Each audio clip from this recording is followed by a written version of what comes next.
Bu videolarni ko'rgandan keyin yuragim qattiq siqildi-da. Chunki bir paytlar bu yurtning ayollari ibosi, hayosi, iffati, vazminligini e'tirof qilib tilga olinardi.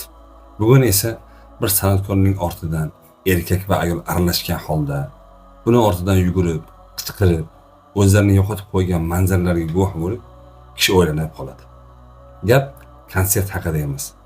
Gap u yerda ko'ringan holat haqida. Nahotki biz orzu qilgan taraqqiyot, rivojlanish shu bo'lsa, nahotki bizning avlodlarimizning tarbiyachisi bo'lgan ayollarning ahvoli mana shu holatga yetib kelgan bo'lsa.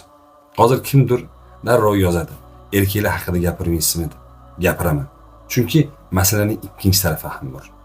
Masalan, bir jamiyatdagi ayollardan hayo ko'tarilgan bo'lsa, o'sha jamiyatdan sal oldinroq erkaklardan g'urur, nomus, qavomlik sifati yo'qolgan bo'ladi.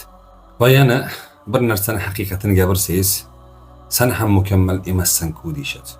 To'g'ri, lekin faraz qiling, hammamiz tormozi ishlamay qolgan bir avtobus ichidamiz.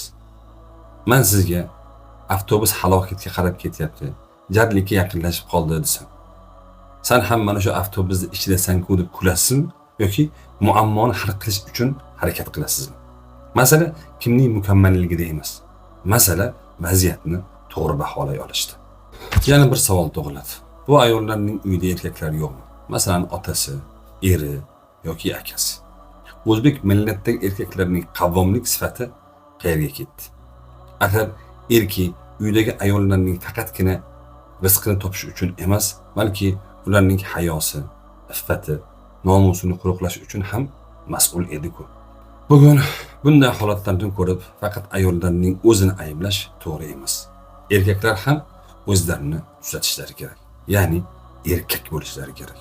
Chunki bir jamiyatdagi ayollar buzilayotgan bo'lsa, o'sha jamiyatdagi erkaklarning zimmasidagi mas'uliyatda muammolar borligini bildiradi. Vassalomu alaykum va rahmatullohi va barakatuh.